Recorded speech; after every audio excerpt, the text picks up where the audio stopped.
Hello, we're back. Oh, we're starting? Yeah. Episode 11 of Christ and Culture. We took 2 weeks off for Thanksgiving break, but we're back. Back talking about Daddy Yankee, right? Yeah. What better topic to start to come back with than Daddy Yankee?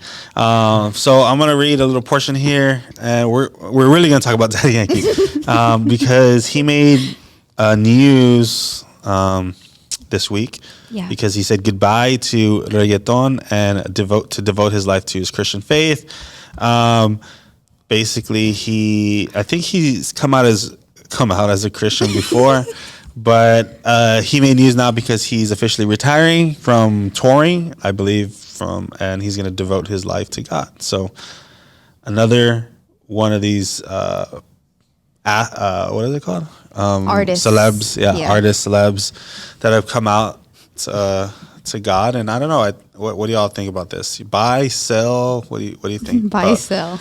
Daddy Yankee. Approve, disapprove. I think we've talked about it before a little bit, that it's just like a waiting game, right? Like you have to see if the fruits show, like if it's true or if it's, I guess, like for show, kind of. But if he says it's true, then I wish him well. Yeah, I hope that he, support him 100%.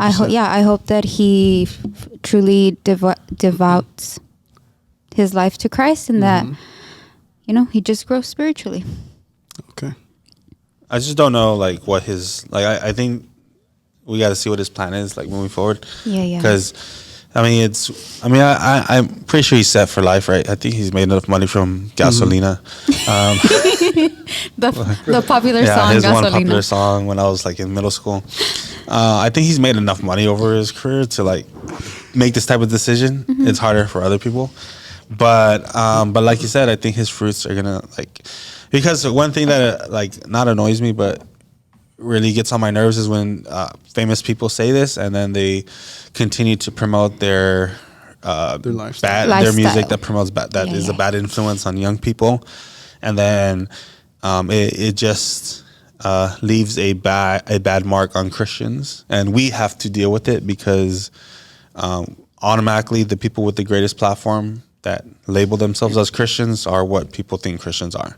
So, hopefully he is a great example of a Christian, but, I don't know. Yeah. I mean, good. This is good, right? This is not bad by any means, but, I guess it's something to keep an eye on. Like you said, that he's set for life. Do you think that maybe had like an impact? Maybe he wanted to be Christian before, but he was like, I don't have enough money.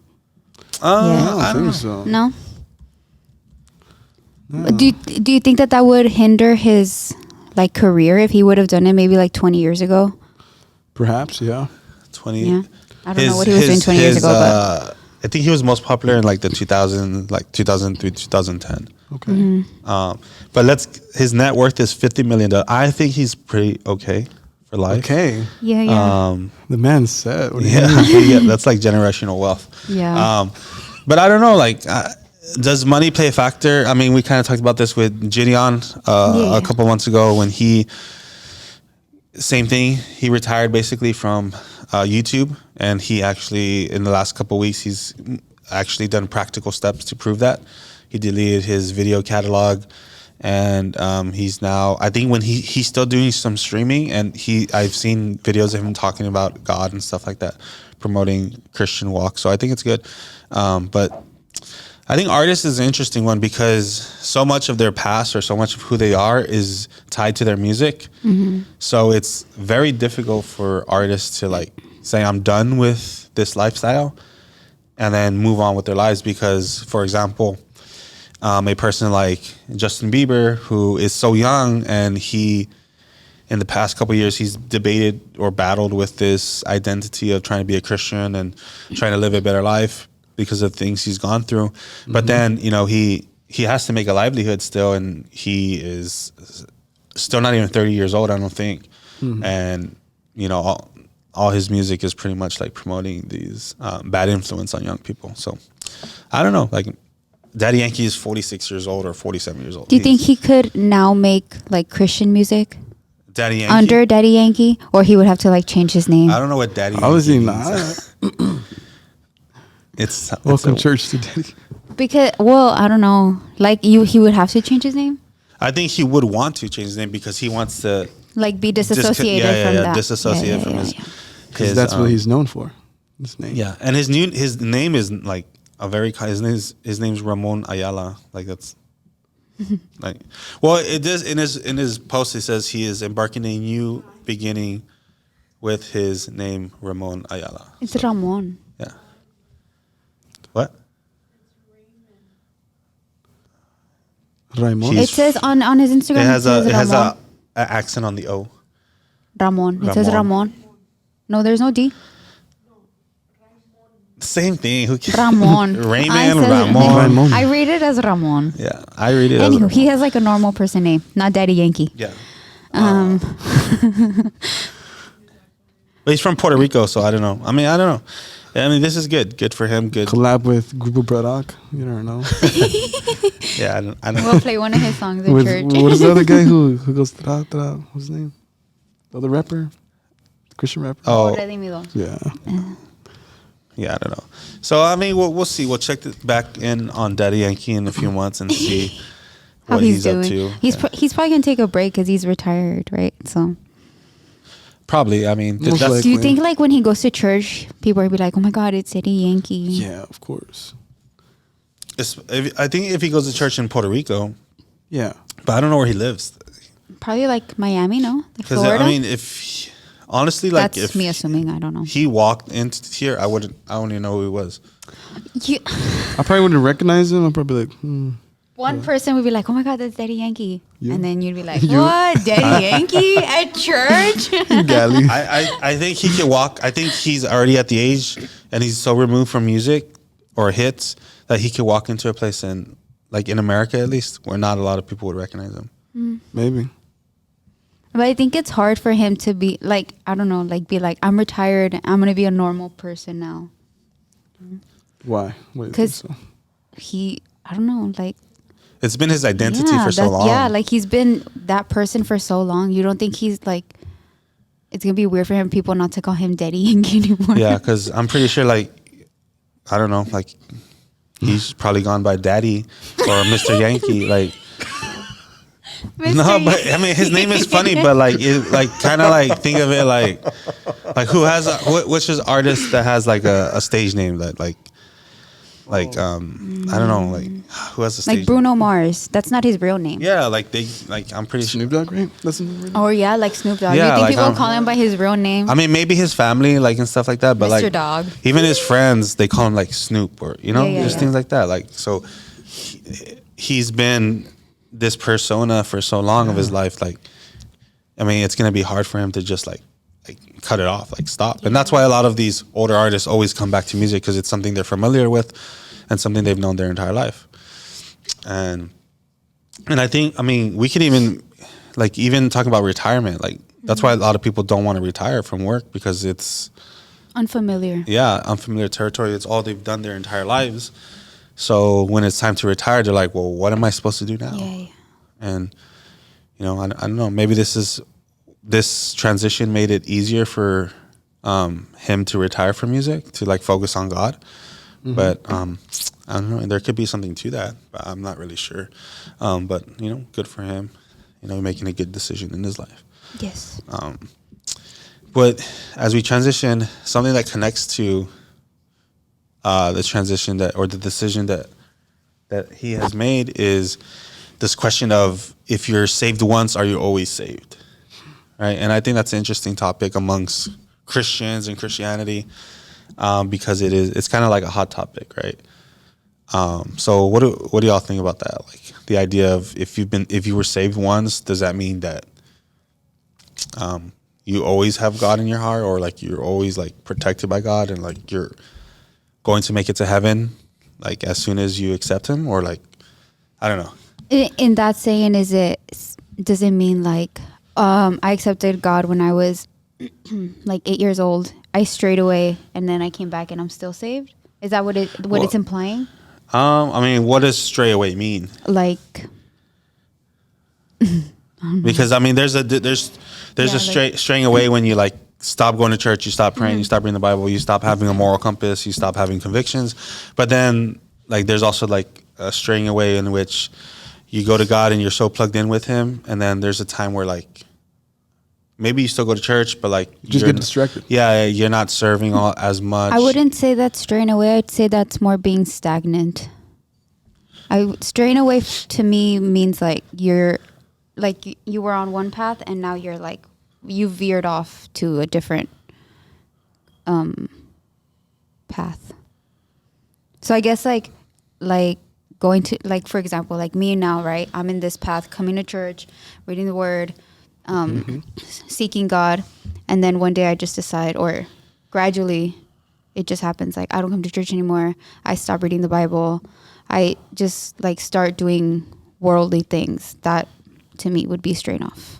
What about if your relationship takes a step back with God and you start spending less time with Him? You stop coming to church as frequently, but you still come to church.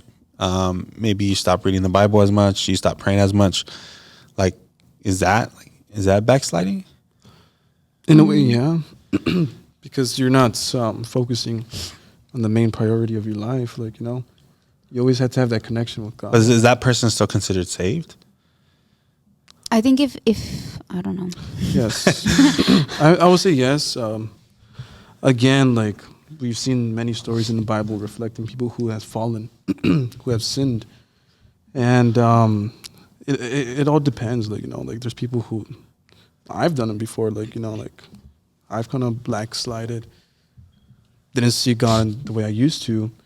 And I mean, I'm sure I've been to one point where I actually done bad things that I shouldn't have. And I feel like those two have differences because there's one that you actually enter the world and you start living the pleasures of this world. And that's different from being like, you know, like in my perspective, like being distracted, being like, oh, I got to do this, go do that. Oh, I haven't set time for you, God. You know, like for me, that's different. So was Peter saved when he denied Jesus? Did he lose his salvation in No. those moments? No. Now, what do you think about that? I mean, I think it's something I battle all. I think those situations are very like personal, I guess, like one-on-one with God. That then goes into your relationship with God. But I think if it's like very obvious that you're just not following what the Word says, you know, like then your salvation is not there. I think there's an interesting part, and let me find the Bible story in which Peter, after he denied Christ, and there's a conversation between Peter and Jesus after the resurrection, in which he tells him, this is bad podcasting. So they're having breakfast or lunch or whatever it is. And then Peter's like, do you love me? I mean, Jesus asked Peter, do you love me? And Peter's like, yes, you know you love me. And then He asked him like 3 times. Yeah. But that's before, no? That was after. That was after, That was yeah. after like It was basically the second call of Peter after Jesus resurrected, after Peter denied him 3 times. And then he calls him a second time, but this time he doesn't call him to follow him. He calls him to feed his sheep, right? So basically he's calling him to be the rock of the new church.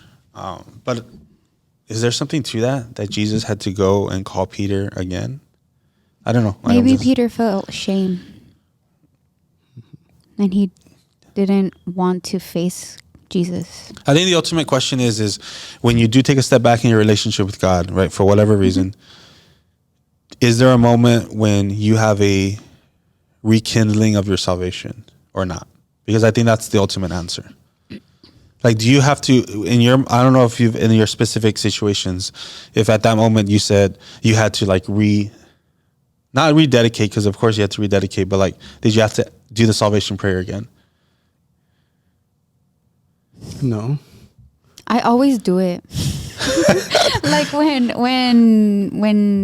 you go to church or whatever, and they're like, anybody want to accept Jesus in their heart, and then they say the prayer. I always say it, but I don't know. It's not like I did something wrong and then I'm giving my life to God. Yeah, I don't know. I just always say it because I think it's a good reminder of that initial point of when you were saved. Like, just like, to me, it helps me remind like what those words actually mean. So that's why I always say it. But I don't say it because like, oh, I'm not saved to say it again. You know? I think the barometer is the moment you start doing things that you know, like, not that you know you're not supposed to be doing. I think you know. Like, if you... But then we all know. Yeah, right? yeah. Like, we all make mistakes. But I think, like, you know when you're not saved, right? Like, if you've ever lived a life in Christianity and then you just stop, you know at that point. Or Yeah, you of course. should know, right? But then in Revelation it says there's going to be people that are surprised when they don't get raptured. Well, yeah, because they don't have a real relationship with Christ. But then I think ignorance comes into play there too, because if you're just surface level living Christianity and you think that you're not, I don't know. I feel like we all know. What's surface level Christianity? Like, what is the line? Like the bare minimum, right below. Like, what is the bare minimum of living a life in which you can be confident you are saved in your eyes, right? Because we're all going based on our personal opinion, and right, because we don't know for sure. Right, the Bible can outline several things, but everyone takes in the Bible and applies it differently to their own lives. But like, in your opinion, what is a life of a saved person look like? Freedom. Like walking in freedom, not walking in freedom, in shame, not walking in sincerity, honesty. I don't think it necessarily has to do with your action. I mean, it does have to do with your actions, but it's not a thing of like your character. Characteristics. But it's not things that other people can see. Like, it's not like, oh, I came to church every single service of the month, I'm going to heaven, you know? Like, because if you come to church every single service, but yet your relationship with God hasn't grown, or you haven't even opened the Bible this month, you know, like, that's not even the bare minimum, because you're just showing up to a place. You're not, that's like you going to a restaurant and just sitting there. You're not ordering anything, you're not eating. Then what's the point of you going if there's nothing beyond just going to a place? Okay, yeah. Well, what's like, for like, maybe somebody's watching and they're like, I don't know if I'm saved. Like, what's a good litmus test for them to see if, I mean, not to see, like, because I know growing up, there's a lot of times you're like, oh, like, I don't know, like, I think I'm saved, but I don't know. Like, you always question yourself, especially when you're young and immature in Christianity. But what is like a test that you can make for yourself to, like, you know what, I'm doing okay, I should be confident in my relationship with God? Like, well, what do y'all think? Like, is there like a litmus test? Is there, like, at what point do you know you're saved? Well, it's just like having a relationship with any other person. Like, you have to have like a sincere relationship with. That's how I have with God. Like, I just, you know. So like a strong prayer life, or like a consistent prayer life, reading the Bible, scripture, like effort, your character, effort. Yeah. If you haven't been putting any effort into your relationship with God, then there's a disconnect there. And I think, like, you should know, or at least know, if you've ever said the salvation prayer, then that's a good step. But if you've never said it, then you probably aren't saved.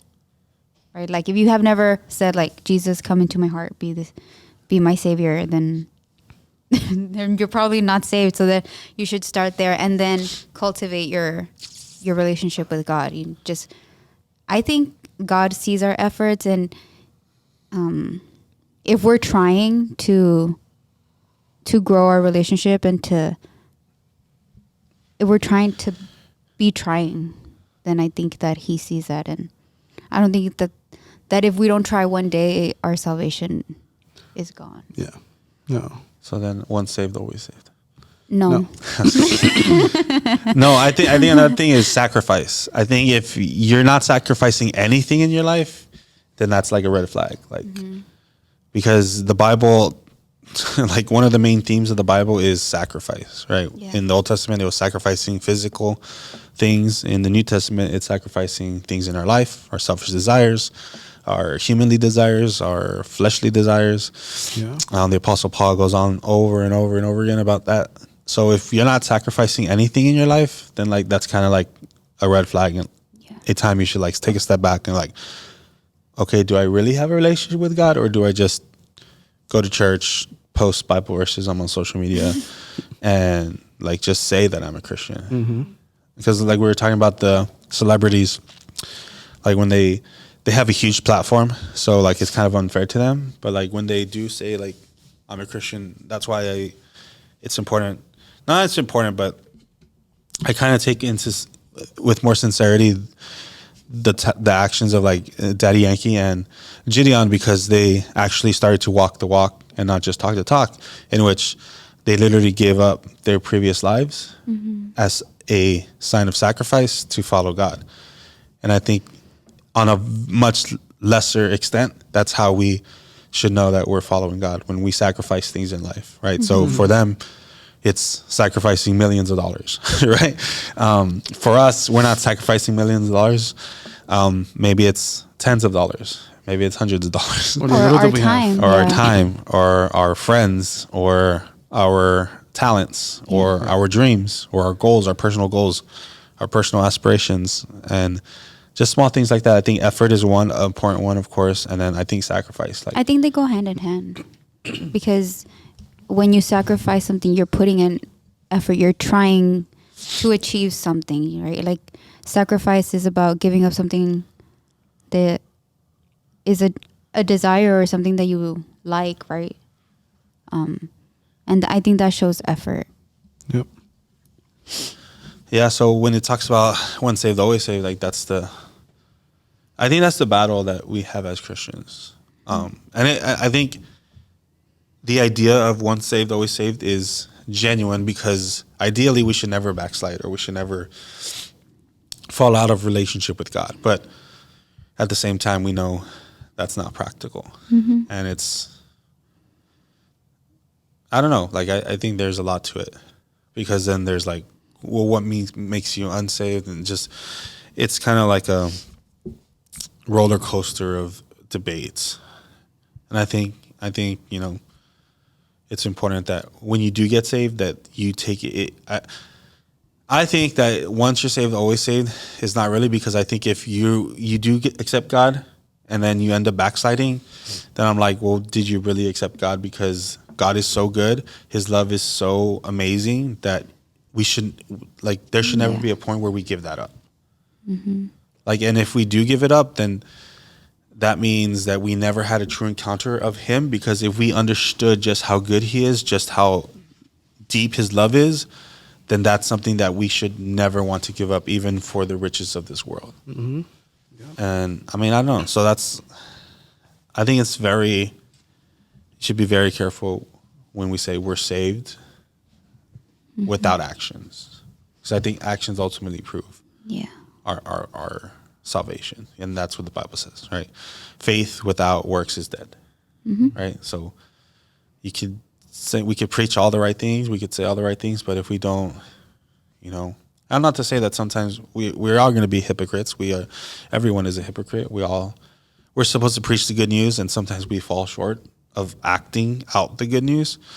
The only perfect person that was able to do that was Jesus. But I think striving, effort, sacrificing, all those things go into it, dictate our salvation. And I don't know, like the Bible says at the end of the day, people are going to go to God and like, God, I did this for you. I did that for you. I sacrificed this, I sacrificed that.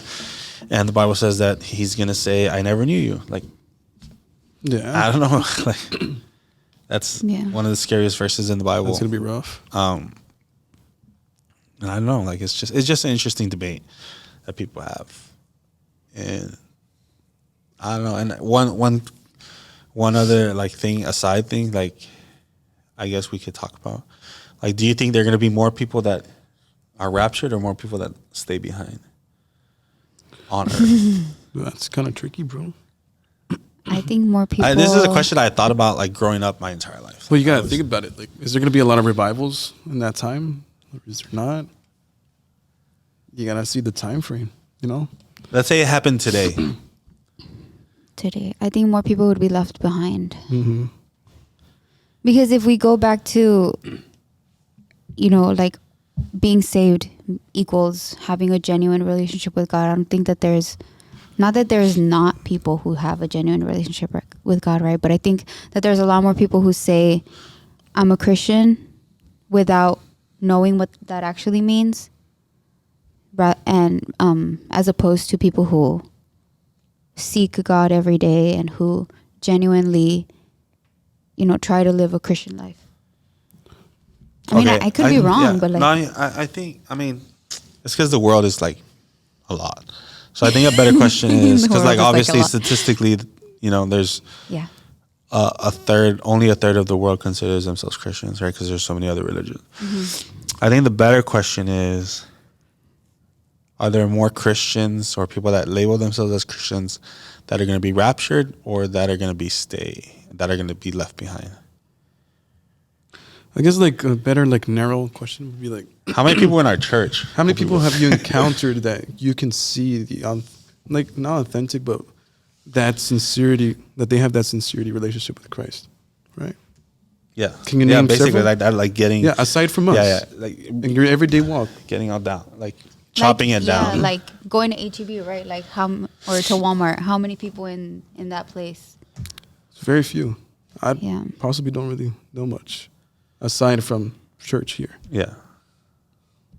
But I mean, even then, like, I mean, in any specific church, like, what is the percentage that is going to go to heaven? Like, I don't know. I think there's going to be a lot of room in heaven. Oh, yeah. Like, and I've seen that. I've been to other churches and I've known a lot of people. And do I see that, real relationship with them? Like, I don't really. I'm not saying that I have a better relationship than them. I'm just saying, like, you can tell by the characteristic, by how they express the relationship with Christ. Like, it's all in the wording and the way they express it. So you don't really see that a lot from what I see. Yeah. I mean, this is not a knock on people. It's just the reality of how, and the Bible says it's a narrow road, like the difficulty in navigating the world and living a Christian life. Mm-hmm. I just think it's interesting. And if you think about it that way, like, I mean, you can't help but like you get a little concerned, like, oh, am I going to be one of the ones that are saved? Like, I don't know. But that's why we're trying, right? Yeah, I mean, effort and sacrifice like that. I mean, I think that's kind of like the point of it. Like, we should never be in a comfort zone, because once you get comfortable, that's not a good thing in any walk of life, right? Not even just Christianity. If you get comfort at your job, I mean, you should be comfortable, but if you're trying to move up the ladder, right? If you get comfortable in a position, you're never going to move up. If you get comfortable in I don't know, like, I don't know, just so many different things. It's just, I think being stagnant is fine as long as you recognize that you've been stagnant, and then once you recognize it, you try to do something to get out of it, because like we've all been stagnant in our relationship with God and in our lives, but staying stuck there, I think that's the issue. If you recognize it and you're like, oh man, I don't want to be in this in this spot anymore, and you try to do something to get out of it, then I think like it comes back to it, right? It shows effort and it shows you're sacrificing comfortability to find something greater. I think the stagnant, like different seasons in life, I think it's important to know that sometimes a season which we view as stagnant is not supposed to be stagnant, but we think it's stagnant because we're not seeing the potential that we can have. For example, there are going to be seasons in our lives where our priority is serving others, and being useful tools, like physical, like not physical tools, but like, serving in church, like actively. And then, there's going to be other seasons of life where maybe you're not serving, but you're being an advisor to maybe your kids or to maybe leaders in church, like elders, right? Because there's a point in every church where you get to a point and, maybe you're not the leader of this anymore, but you work as an advisor to them, or you work as a prayer warrior, or you work behind the scenes when you're just supporting, or, you're giving advice to your kids, or just different things like that. And sometimes we view those seasons as stagnant, but it's just that you're working for God in different ways. Mm-hmm. And I think sometimes we get discouraged because we see them as stagnant, of like, oh, I used to do this and now like I'm not doing this anymore. So we kind of get discouraged, but we're still being valuable to the kingdom. It's just looking differently than we thought or than it used to be. Mm-hmm. And I don't know. I think that we have to embrace every season of life, because there are times when I have felt stagnant too. Like, oh, we're going nowhere. We're not doing this. We're not doing that. And, it's just shifting that energy or that effort to different situations. Changing your perspective. Yeah. And but that's the hard. ups and downs of Christianity, right? And and sometimes that's when people are like, I'm done. That's why a lot of times for people, Christian is a phase of their life. Being a Christian is a phase. Generally, for most people, it's when they're kids, because their parents take them to church. They have fun at youth events. They have fun at youth camp, and then they jump into the real world. And there's so many other things that are fun that they drift away. And then some people come back, and some people, unfortunately, never come back. Right? And I don't know, like, that's just sad. That's crazy. Unfortunate. Mm-hmm. That's the unfortunate part of being a Christian. And I don't know. So I think that goes with the saying, like, you're not always saved, right? Yeah. I don't know. I guess that. Maybe we should say the salvation prayer. Just. I'm okay. Yeah, you can lead us in prayer. In salvation prayer. Salvation prayer. Yeah, maybe there's someone that wants to be saved. When was the first time you said it?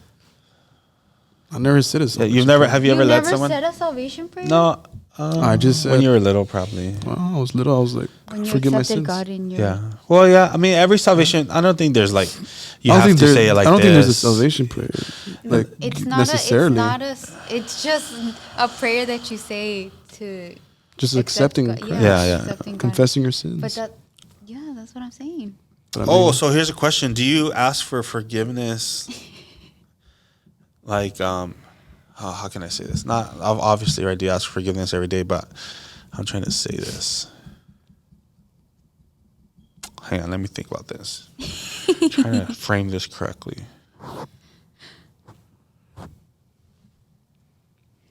We could talk about this. How can you encourage someone that has fallen into sin because of something that happened to them that that wasn't their fault, but because of that event in their life, that they're now stuck in sin and they don't know how to get out of it? You know what I'm trying to say? Like, the sin, like, they didn't choose to fall into it, but they fell into it and they don't know how to get out of it. Well, narrow it down. Okay, so specifically in what? Let's say something traumatic happens in their life. Okay. And because of that traumatic situation, they are now, quote unquote, living in this sin because of their situation and not so much of their decisions, for like family decision, like a family thing that they have to live through. Like, you could even say like a family curse that they have to live in. And because of that, like, how do you explain to someone how to get out of a family curse that they had no hand in committing? Well, it depends, because there's so many. Say a specific one, though. Okay, so like alcoholism. Okay. So like, let's say years ago, right? This is just something that was instilled in their In their family. in their family. Okay. And because of like maybe they don't even partake in that, but because of the abuse that they went through their entire life, that they became that abuse, and they don't know how to break out of it because it's been years that they've been programmed with that abuse. That it's become who they are, like like that, like they are trying. Like you can be a Christian but still struggle with the sin, right? You can talk about Yeah. that. So like this specific thing is like with this rage of abuse, like how do you break that? Like what is a practical way? You telling it to the person. Yeah, or even you, like how would you break that? Like you could even make it as simple as like you have an anger problem. Yeah. Well, but the question was to To someone. break, yeah. To someone. I That's think it's that's hard. that's a broad. Yeah, that's really tough. Why? Because first and most, like they're gonna be like, who are you to tell me that? You have to be to them to show an example, of who you are, and they have to have that curiosity of saying like, you're different, and then that's where you kind of like connect with them, saying like, that's what you've been through your life, and you don't have to live that way. I've met so many people broken, and they told me their lifestyle, and it's rough. Why? Because sometimes I'm just like, what do I say to them? I met people who wanted to suicide themselves, people who lost everything, people who cried, who are stuck at their home. They're not able to go out and only work at home. And I met people who like have family who have like so many diseases. Like it's hard, it's rough, but you just had to like let them know that there's a caring God, I guess, like someone who wants them to live a free life, a life that's they don't have to incline or attach themselves for what they saw their families do. Because I remember someone said this is what I learned, this is what my father taught me, and I'm gonna do it. Yeah. So it's rough because you just gotta explain to them you don't have to live in that addiction. I think the hard part is like you said, like it's something that they were taught. So then like when they try to change, then their family's like, oh, like why are you trying to change? Like this is who we are. This is the science way. Like like tradition, I you think- name it. Yeah. I don't know. Maybe because I've never experienced that, right? So I probably have the wrong idea. But I think if you recognize that it's wrong, that you've been, or that what you've learned is wrong, and you still decide to stay living in it, that's the decision you made, right? I So- think the sad part is that there's a lot of people that want to change, but it's so hard for them to change because of their environment. That's another one too. Yeah, that was a tough one because you don't find the encouragement from the people who Yeah. you love the Yeah. most, and that's rough because it's like basically it's everybody against you. Yeah, it's kind of like you're in a relationship, right? And you've been with this person for, let's say, 4 or 5 years, and maybe it's abusive, right? Maybe verbal abusive, maybe not physical abuse, and it's not healthy. You know it's not healthy. They know it's not healthy, but you just can't break it off because you're scared of not having that relationship anymore in your life. I don't know. I mean, but if we really think about it, when Jesus called the disciples, he asked them to break away from everything Yeah. to follow him. And Like I think if you decide that you want a better life, like we've said before, right? Like there are sacrifices that you're gonna have to make, and maybe you're not gonna have one single person who believes in you or who backs you up. But if you decide that that's the way for you, there eventually people will enter your life who will be there to back you up. And especially if you make that decision, right? Like I want to leave my old life behind and go and start a new life in Christ, and you go to a church, there will be people there who will have your back. That's what I think, right? Like we, or at least we should, if somebody comes into our church and says like, there's nobody in my family who who is willing to help me out, or I don't have any friends, then we should be the first ones to be able to lift that person up and encourage them. So I would say do it. Like, if you feel that that's right for you, do it. And there will be people who will back you up eventually. Maybe you'll feel alone for a while, but God will always be there. And then eventually people will enter your life who will build you up and help you. Yeah. I think that's one of the biggest barriers to Christianity, in which someone tries it for a while and they start losing friends, or people start talking like down on them, or like, oh, you're changed now, or you're God now, or like you're God. Holy, yeah. And obviously no one likes that reaction, right? Because Christianity is not that we think we're better than other people. We just want to live more righteous. We want to live more like Christ. And then they get that feeling and they're like, oh, like it's not worth it. Let me just be the person I was. And it's just unfortunate that happens a lot. I don't know. That just popped into my head. Well, yeah, because being a Christian isn't easy. Like, and nobody said it was going to be easy, right? So I think once people experience that uncomfortability of trying something new or living a life that you're not used to, you just want to go back into what's comfortable and what feels easy. But like I said before, like sometimes making the right decision is hard. And I would just suggest finding people who want to be there for you. Yeah. No, yeah. I mean, I just think that is a huge barrier. Like, honestly, like, it's unfortunate, right? Because we've seen people come in the church. We've seen people come and go out of the church, right? And I've seen people come, like, not even just specific our church, just church in general.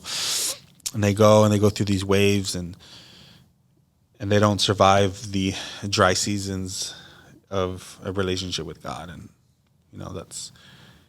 I think if you're a new Christian and you've made it a year, I think there's a good chance that you're going to survive. But honestly, like, it's difficult. And I just encourage, like, just to keep pushing. It's hard, even for leaders, even for pastors, even for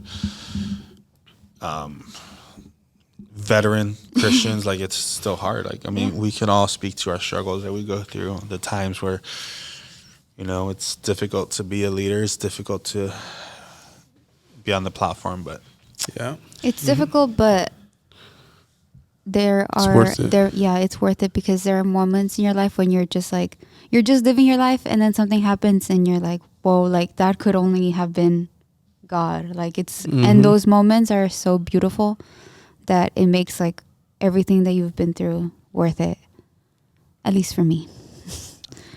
Oh yeah, there are rewarding times. It's being able to balance the times when you're what is that word? I don't know. Like, my brain is kind of discouraged.